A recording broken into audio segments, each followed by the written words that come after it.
hari yang mulia ini Allah Subhanahu wa Ta'ala memberikan kepada kita nikmat dan karunia-Nya yang besar, memberikan nikmat dan rahmat-Nya yang luas, memberikan nikmat serta pemberiannya yang banyak, sehingga kenikmatan Allah Subhanahu wa Ta'ala tiada tara. Mulai nikmat yang Allah berikan kepada kita, nikmat iman, nikmat Islam, nikmat dijadikan umat Nabi Muhammad sallallahu alaihi wasallam, itu semua telah kita rasakan. Mulai dengan adanya Al-Quran, mulai dengan adanya Nabi Muhammad, adalah nikmat yang Allah berikan kepada kita semuanya. Kaum muslimah, akhwat yang dimuliakan oleh Allah Subhanahu wa Ta'ala, karenanya ibu-ibu sekalian, di Majlis Daruz Zahra ini kita mengingat kembali akan betapa besarnya nikmat dan karunia dari Allah. Allah Subhanahu wa Ta'ala berfirman di dalam Al-Quran, A'udzu billahi minasyaitonir rajim, fadhkuruni adzkurkum washkuruli wala takfurun. Maka ingatlah kamu kepadaku sekalian, kata Allah, adzkurkum, niscaya aku akan ingat kepada kamu sekalian. Ini adalah tolak ukur bagi kita, saudara-saudara. Bila mana ibu-ibu banyak berzikir ingat kepada Allah, Allah pun akan banyak mengingat nama ibu semuanya. Namun sebaliknya, bila mana ibu-ibu lalai kepada Allah, menjauh dari Allah, lupa kepada Allah Subhanahu wa Ta'ala, maka Allah juga akan melupakan ibu sekalian, saudara-saudara. Karena itu Allah juga mengatakan, washkuruli wala takfurun, dan bersyukurlah kamu atas nikmatku dan jangan menjadi orang yang ingkar kepada nikmat Allah. Di dalam ayat yang lain Allah Subhanahu wa Ta'ala berfirman, la in syakartum la azidannakum wa la in kafartum inna adzabi lasyadid. Jika kamu sekalian berterima kasih, bersyukur atas nikmat yang telah aku berikan, engkau dilahirkan dalam keadaan menjadi seorang muslimah, engkau dilahirkan dalam keadaan menjadi seorang muslim, engkau dilahirkan telah menjadi pengikut dan umat Nabi Muhammad, maka apabila kamu bersyukur kepada Allah, berterima kasih kepada Allah, la azidannakum, pasti akan aku tambah nikmatku kepadamu sekalian. Tetapi kata Allah, Allah berikan ancaman kepada siapa? Kepada orang-orang wala in kafartum, kepada mereka yang kufur akan nikmat Allah, yang lupa akan anugerah Allah, yang lupa daripada pemberian Allah. Inna adabi, sungguh kata Allah. Ini Allah mengatakan dengan taukid, saudara-saudara, dengan penguat. Inna, sesungguhnya, adabi, adabku kata Allah, la syadid, benar-benar sakit, saudara-saudara. Karena itu Allah berikan kita nikmat, bisa ada waktu berkumpul seperti ini, bisa duduk bareng seperti ini, bisa hadir bareng di kajian Majelis Ta'lim Daruz Zahra. Ini pemberian yang besar, ini anugerah yang besar, ini kenikmatan yang besar. Karenanya wajib bagi kita untuk berterima kasih dan bersyukur atas nikmat yang telah Allah berikan kepada kita. Alhamdulillah. Kenapa saya katakan ini nikmat yang terbesar? Saudara-saudara, banyak di luar sana mungkin muslimah atau mungkin muslim, saudara kita yang Allah berikan kesempatan, ada waktu, badannya sehat, punya rezeki, punya materi, tapi belum tentu Allah takdirkan mereka untuk melangkahkan kakinya ke tempat seperti ini. Karena itu Anda, ibu-ibu muslimah semuanya yang datang, ini adalah pilihan Allah. Allah ingin menjadikan Anda muslimah yang baik, Allah ingin menjadikan Anda perempuan-perempuan yang baik, Allah ingin menjadikan Anda teladan-teladan dari anak-anak Anda, agar anak Anda bisa mengikuti Anda mengikuti orang salehah mengikuti Sayyidatuna Khadijah dan Sayyidah Fatimah Zahra. Saudara-saudara, ibu-ibu sekalian yang dimuliakan oleh Allah Subhanahu wa Ta'ala, kita duduk berkumpul di sini, ibu-ibu. Dari tadi pembacaan daripada Maulidur Rasul, juga dibacakan qasidah, bait-bait syair pujian untuk Nabi Muhammad sallallahu alaihi wasallam. Ada zikirnya, ada tahlilnya, luar biasa. Karena itu saya teringat dengan satu perkataan Al-Habib Abdullah bin Alawi bin Muhammad Al-Haddad. Al-Habib Abdullah Al-Haddad umur 9 tahun, saudara-saudara, masih kecil, terkena penyakit cacar, sehingga kedua matanya ini buta. Matanya buta, tapi Allah ganti dengan mata hati yang tajam, saudara-saudara. Al-Habib Abdullah Al-Haddad dijuluki oleh ulama-ulama sezamannya. Siapa yang tidak kenal beliau? Biasanya saudara-saudara, Al-Habib Hanif bin Abdurrahman Al-Attas itu membawa kajian kitab Risalatul Mu'awanah. Risalatul Mu'awanah itu dikarang dengan tangannya beliau langsung, Al-Habib Abdullah bin Alawi Al-Haddad. Ada juga kitab beliau Nasaihud Diniyah. Ada juga tentang pembahasan orang-orang yang menuju perjalanan spiritual, perjalanan batin, perjalanan hati menuju bumi ke akhirat sampai bertemu dengan Allah Subhanahu wa taala. Adab-adab seorang murid dibahas di mana? Di dalam kitab beliau yang berjudul Adab Sulukil Murid. Adab-adab seorang murid manakala ingin menuju Allah Subhanahu wa taala. Al-Habib Abdullah Al-Haddad lahir di kota Tarim, saudara-saudara, di Hadramut Yana. Yang mana Al-Habib Abdullah Al-Haddad gelarnya, ini bukan profesor, saudara-saudara, bukan doktor cuma, tapi gelar yang betul-betul diinginkan oleh seluruh para ulama. Apa gelarnya? Qutbud Da'wah, pemimpinnya orang yang menyeru ke jalan Allah. Jadi kalau kita ini da'i, kalau perempuan da'iyah ngajak ke jalan Allah, ustazah, ketuanya itu namanya Abdullah bin Alawi Al-Haddad. Seperti Al-Habib Umar, Al-Habib Rizik, beliau berdua da'i, penyeru ke jalan Allah. Pemimpinnya namanya Al-Habib Abdullah bin Alawi Al-Haddad. Jika orang di bawahnya saja besar seperti Habib Rizik, mulia seperti Habib Umar, bagaimana Al-Habib Abdullah bin Alawi Al-Haddad? Umur 9 tahun beliau terkena cacar, saudara-saudara, penyakit, kedua matanya buta. Tetapi Allah ganti kedua matanya dengan mata batin yang jauh lebih tajam daripada mata zahir. Kalau mata zahir, saya duduk di sini, ibu di balik dinding ini saya nggak bisa lihat.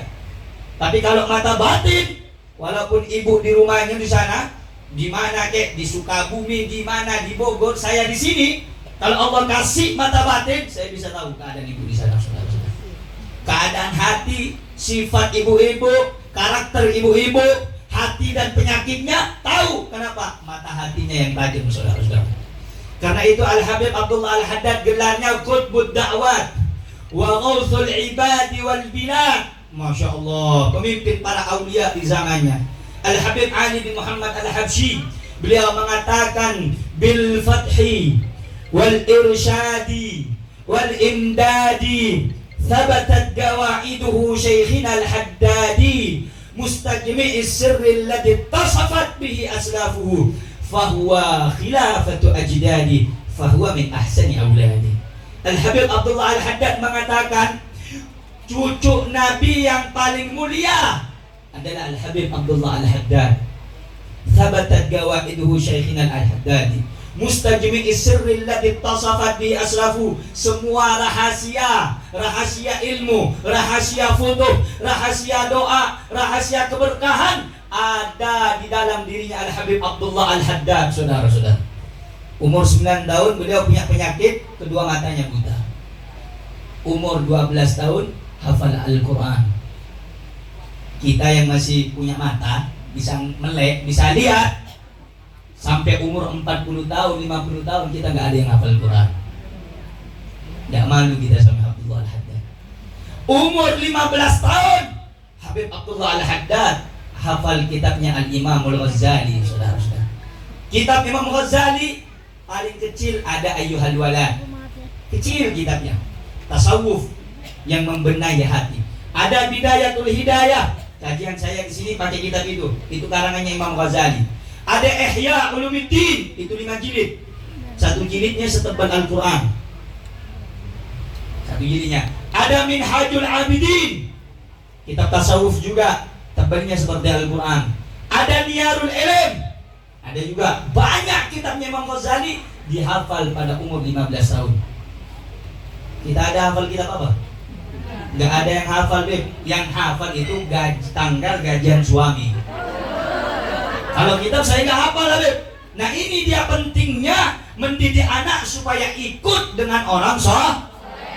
Al-Habib Abdullah Al-Haddad 9 tahun kena penyakit, 12 tahun hafal Qur'an, 15 tahun hafal kitabnya Imam Ghazali. Barokah hidupnya saudara-saudara, sehingga waktunya tidak terbuang sia-sia. Al-Habib Abdullah Al-Haddad, beliau adalah ulama besar yang tidak diragukan keilmuannya, kealimannya, kewaliannya, martabatnya, kedudukannya, pangkatnya di sisi Allah dan sisi siapapun. Pernah suatu ketika kita berbicara terlebih dahulu sebelum kita membahas tentang tema Maulid baginda Nabi Muhammad sallallahu alaihi. Habib Abdullah Al-Haddad punya murid. Muridnya ini saudara-saudara pengen coba-coba ngetes. Ini benar nggak guru anak ini bisa melihat saya tanpa melihat secara langsung. Habib Abdullah Al-Haddad kan buta, nggak mungkin melihat saya katanya. Akhirnya Al-Habib Abdullah Al-Haddad punya kebiasaan. Kebiasaannya apa? Sholat, saudara-saudara. Sholatnya Al-Habib Abdullah Al-Haddad di kota Tarim itu masjid-masjidnya didatengin, disolatin semuanya, saudara-saudara. Bahkan dalam riwayat sholat sunnahnya Al-Habib Abdullah Al-Haddad satu malam 400 rakaat. Kalau kita kan enggak, tahajud kalau kadang subuh lupa, saudara-saudara. Ya, masa lupa. Apalagi yang sudah punya keluarga, lupa mandi, saudara-saudara. Itulah betul. Jangankan yang sunnah, yang wajib lupa. Itu kita, beda dengan beliau. Al-Habib Abdullah Al-Haddad satu harinya 400 rakaat sholat malam. Al-Imam Ali Zainal Abidin, habaib, kakeknya para habaib, anaknya Sayyidina Husain, namanya Ali Zainal Abidin bin Husain, putra Fatimah. Istri dari Sayyidina Ali. Sayyidina Ali menantunya Rasulullah, berarti cucunya Nabi. Al-Imam Ali Zainal Abidin itu kalau sholat malam digelar as-sajjad. Apa arti sajjad? Ahli sujud. Berapa Imam Bib sholatnya semalam? 1000 rakaat. Nggak capek, Bib? Itu dia pentingnya belajar tasawuf, bukan cuma fikih. Itu dia pentingnya belajar urusan hati, bukan urusan jasmani saja. Kalau secara jasmani sholat yang kita lakukan dan penting rukun dan syaratnya terjalani, terlaksana, sah, tetapi belum tentu hati. Maka itu para ulama sholat, mereka bukan hanya sebagai kewajiban, tapi nikmat di dalam ibadahnya. Makanya Al-Habib Abdullah Al-Haddad secara akal 400, kita mah pegel-pegel. Al-Imam Ali Zainal Abidin 1000 rakaat. Bagaimana caranya itu, Beb? Tapi karena beliau itu menikmati ibadahnya, merasakan lazatnya, merasakan perjumpaan, merasakan pertemuan, merasakan keindahan sebagaimana indahnya sholat Nabi Muhammad sallallahu alaihi wasallam, maka capeknya hilang, saudara-saudara. Contoh, ibu punya kebiasaan, yang mana kebiasaan itu ibu lakukan karena cinta, karena senang aja. Beda dengan kebiasaan yang karena terpaksa. Betul? Contoh, kebiasaannya suka nyuci piring, perabotan rumah, padahal nggak biasa, dari gadis nggak pernah kerja rumah. Akhirnya karena menikah terpaksa sebagai kewajiban untuk menjaga dan melayani suami. Akhirnya kerjaannya tidak nikmat. Kenapa? Terpaksa. Tapi kalau ibu melakukannya, ini sebagai ajang, atau sebagai pintu, atau sebagai penyebab, atau sebagai jembatan agar saya bisa mendapat ridho Allah Subhanahu wa taala, kerjanya nggak bakal capek. Kenapa? Habis suami datang, ya Allah, rumah udah rapi, suami udah tersenyum. Tahu kenapa? Karena habis itu suami ngasih duit. Yang ngasih duit. Kalau nggak ngasih duit, cemberut. Kok tahu Habibnya begitu sudah perempuan? Benar atau benar? Salah. Beb, saya ini tipe perempuan yang nggak suka uang pret. Nggak ada. hukum begitu sudah. Ciptaannya itu diciptakan suka glamor, suka perhiasan. Makanya sering saya ceramah di depan bapak-bapak, kalau bapak-bapak berantem dengan istri, jangan ribut, jangan dilawan. Api sama api nggak makan padam, tapi makin berkoh. Bagaimana caranya bawa ke toko emas? Kalau ribut sama suami atau sama istri, suami harus ngerti bawa istri ke toko, beliin tuh yang batangan satu, terus pakai yang kalung, terus pakai gelang. Wallah saudara-saudara, insya Allah tuh pulang suami langsung bilang, bang nggak mau ibadah nih. Kalau dibeliin kah? Kalau dibeliin apalagi dek, adik mau apa? Emas ini abang belikan. Adik mau apa? Baju nih. Nih, untuk jajannya seminggu 25 juta. Oh. Tawa semua. Tahu. Kenapa? Ada dipegang 50.000 soalnya. Nah, saudara-saudara yang dimuliakan oleh Allah Subhanahu wa taala. Karena itu Al-Habib Abdullah Al-Haddad, mereka menjadikan ibadahnya, Al-Imam Ali Zainal Abidin menjadikan ibadahnya itu betul-betul murni, karena dalam nikmatnya bermunajat, berdoa, beribadah kepada Allah Subhanahu wa taala. Contoh, sholat malam. Kalau kita terpaksa untuk apa bangun, capek. Benar apa benar? Apalagi gerimis-gerimis mengundang, saudara. Cuaca mendukung banget. Pakai selimut. Malamnya makan banyak, ya Allah. Mau bangun capek rasanya. Betul apa betul? Tapi mereka orang-orang yang mengerjakan ibadahnya karena Allah. Bagi mereka orang-orang yang ibadahnya karena cinta, jangankan cuma hujan, saudara-saudara, apa saja yang terjadi, mereka sudah merasakan nikmat, tetap akan mereka laksanakan, karena itu sebagai bentuk kewajiban bagi mereka dan juga kenikmatan dalam munajat kepada Allah Subhanahu.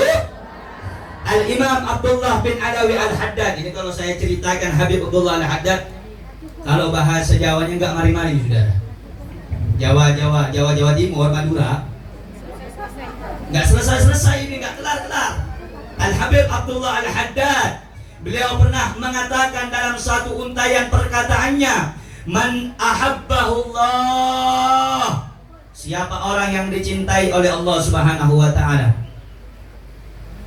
wa arada bihi khaira, dan Allah ingin menjadikan dia orang yang baik, yassarahu ala fi'lit ta'ah sya'a am aba, Allah akan jadikan dia orang yang berbuat baik, orang yang taat, orang yang rajin, mau tidak mau, terpaksa atau tidak terpaksa, nikmat atau tidak nikmat, Allah akan tetapkan dia jadi orang baik. Kenapa? Allah sudah cinta kepada dia.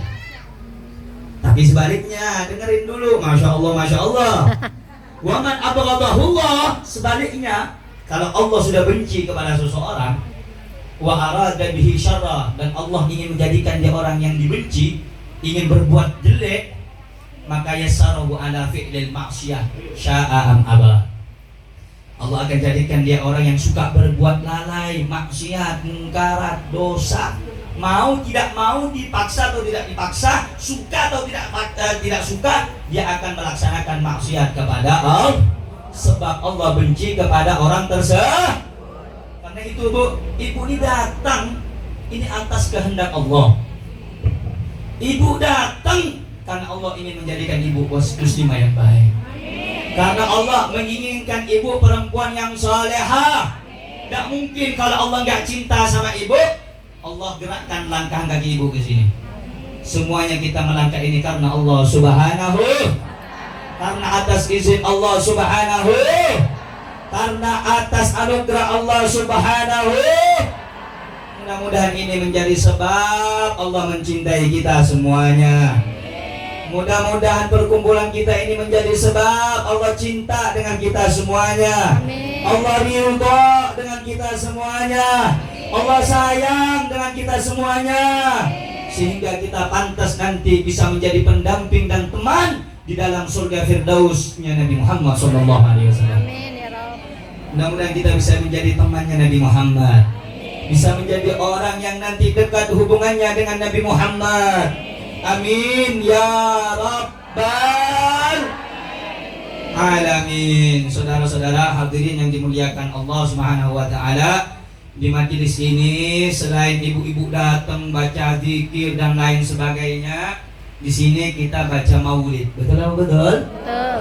Masya Allah, baca maulid ini, ya Allah, saya bingung. Saya mau menyampaikan apa tentang maulid ini? Kenapa Habib? Rasulullah itu nggak bisa disifati, nggak bisa digambarkan, nggak bisa dijelaskan dengan detail. Kenapa? Puncak pembahasan kita, kata seindah apapun, penjabaran seluas apapun, tidak akan mampu untuk mengungkapkan sosok pribadi Nabi Muhammad SAW. Kalau dikatakan dalam maulid yang biasa kita dengar, anta syamsun, anta badrun, anta nur fauqa nuri, anta ikthiru.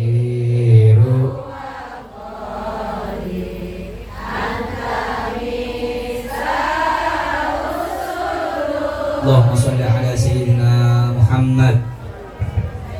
Ibu tahu apa artinya itu? Anta syamsun, anta badar. Engkau bagaikan matahari ya Rasulullah.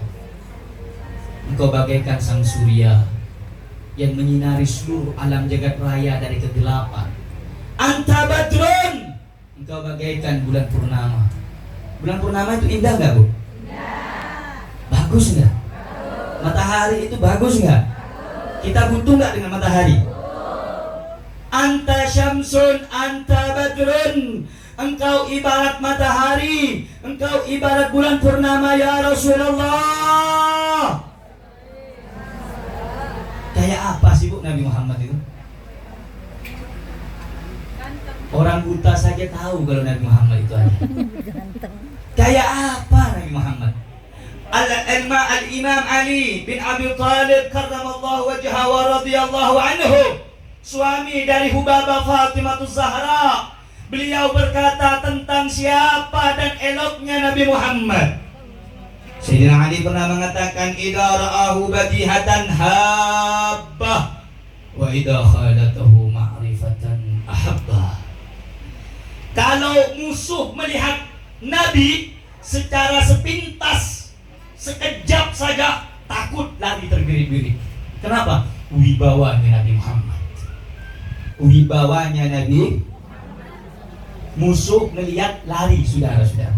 Wa idza khalatahu ma'rifatan, tapi kalau orang sudah duduk dengan Nabi, orang sudah berbincang dengan Nabi, orang sudah menatap wajah yang sejuknya Nabi Muhammad, ahabbah, orang tersebut akan cinta kepada Nabi Muhammad. Siapa yang kita bahas? Siapa yang kita bacakan maulid ini? Yang mana tidak ada manusia yang Allah bersolawat kepada siapapun kecuali satu, Nabi kita Muhammad. Tidak ada manusia dalam Al-Quran Allah puji dengan setinggi-tingginya kecuali Nabi Muhammad. Terus saya yang banyak dosa, yang banyak lalai, yang banyak maksiat ini mau bahas Nabi Muhammad dari mana? Terkadang kalau kita baca maulid, kalau kita khusyuk dan hudur, kita merasakan kehadiran Nabi Muhammad. Ya Allah, Nabi Muhammad itu seakan-akan ada di hadapan kita, seakan-akan Nabi Muhammad memantau kita, seakan-akan Nabi Muhammad melihat keadaan kita ketika kita mengatakan marhaban ya marhaban ya nur marhaban jaddal Husaini marhaban marhaban. Semuanya baca bareng.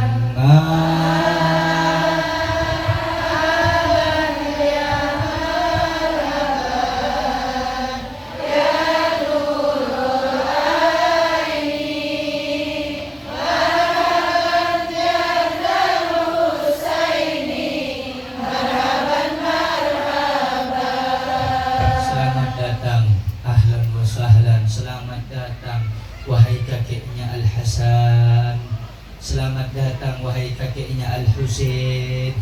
Marhaban ya nurul aini, selamat datang penyejuk kedua mataku ya Allah. Selamat datang wahai manusia yang dipuji oleh Tuhan semesta alam. Selamat datang di setiap majlis suara-suara umatmu yang meneriakkan namamu. Selamat datang jiwa-jiwa yang senantiasa mendampingi Nabi Muhammad. Selamat datang roh yang mulia di dalam setiap pembacaan maulid untuknya. Selamat datang duhai engkau pemimpin para nabi dan para rasul yang semua umat nanti butuh kepadamu. Semua para nabi berlepas diri dari umat-umatnya. Hanya engkau yang peduli kepada setiap umat, terlebih lagi umatmu. Selamat datang wahai engkau datuknya Sayyidina Al-Hasan dan Husain yang ketika tidur hanya beralaskan pelepah korma. Selamat datang seseorang yang telah dikatakan oleh Hubabah Aisyah Ridha binti Abi Bakr Siddiq. Sayyidah Aisyah mengatakan tentang dirimu ya Rasulullah. Sayyidah Aisyah mengungkapkan siapa dirimu ya Rasulullah. Ya man kharaja minad dunya walam yashba batnahu walau bi khamsi sa'ir. Wahai orang yang keluar dari dunia yang mana perutnya tidak pernah kenyang walaupun dengan roti yang kering. Engkau rela kelaparan ya Rasulullah asal melihat daripada umat-umatmu kenyang di waktu malam dan siangnya. Engkau rela tidur beralaskan pelepah korma ya Rasulullah asal engkau melihat umat-umatmu tidur di tempat yang empuk dan nyaman. Siapa dia ibu-ibu? Dia adalah manusia yang ketika di akhir hayatnya, detik-detik nafas terakhirnya, dia berkata kepada malaikat Israel, wahai Israel, apakah engkau mencabut nyawaku sekuat dan sesakit ini? Maka Israel berkata, iya ya Rasulullah, tapi ini adalah cabutan yang paling halus, cabutan yang paling lembut daripada aku mencabut nyawa-nyawa yang lain ya Rasulullah. Maka Rasulullah bertanya lagi, wahai Israel, wahai malaikat maut, apakah nanti umatku akan merasakan sakit dan perihnya sakaratul maut ini? Maka Israel menjawab, iya ya Rasulullah, umatmu akan merasakan, umatmu akan kesakitan, umatmu akan menderita ya Rasulullah. Maka Nabi Muhammad berkata, wahai Israel, wahai malaikat maut, timpakan seluruh rasa sakit itu, rasa sakit sakaratul umatku, timpakan kepadaku semuanya. Ana sayyiduhum, aku pemimpin mereka, aku ketua mereka, aku nabi mereka, agar mereka tidak merasakan sakitnya sakaratul maut. Timpakan kepadaku semuanya wahai Israel. Saudara-saudara, adakah manusia yang lebih cinta kepada kita dibanding cintanya Maulana Muhammad? Adakah manusia yang peduli sampai sebegitu besar peduliannya melebihi Maulana Muhammad? Karena itu ibu-ibu, saya bingung untuk menyampaikan apa, saya bingung untuk bicara apa, karena yang dipuji ini Nabi Muhammad, karena yang dipuji ini Rasulullah. Sebagaimana Al-Imam Busiri mengatakan, laulahu lam tukhrajid dunya minal adami. Kalau bukan karena Nabi Muhammad, dunia tidak akan pernah keluar dari ketiadaannya. Maksudnya Habib, dunia tidak akan pernah diciptakan kalau bukan karena sosok yang mulia baginda Nabi Muhammad. Allahumma salli ala sayyidina Muhammad, Allahumma salli ala sayyidina Muhammad. As-salatu wassalamu alayka ya Abal Hasanain, as-salatu wassalamu alayka ya Abal Qasim, as-salatu wassalamu alayka ya khaira khalqillah, as-salatu wassalamu alayka ya sayyidal anbiya'i wal mursalin, as-salatu wassalamu alayka ya Abaz Zahra'il Batul, as-salatu wassalamu alayka ya Habibi ya Rasulullah. Unzur ilaina ya Rasulullah. Lihat kami yang berkumpul di sini ya Rasulullah. Tatap kami dengan cintamu ya Rasulullah. Kami yakin dan berhusnudzon, persangkaan baik kami setiap pembacaan maulid kelahiranmu, solawatmu, namamu, sejarah hidupmu dibaca. Engkau akan hadir bersama kami di tempat ini ya Rasulullah.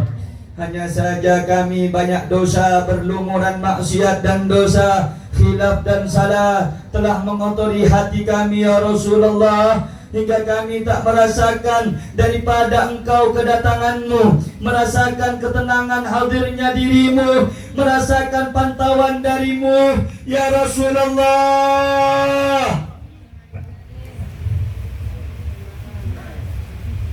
Al-Habib Ali bin Muhammad Al-Habsyi, beliau pernah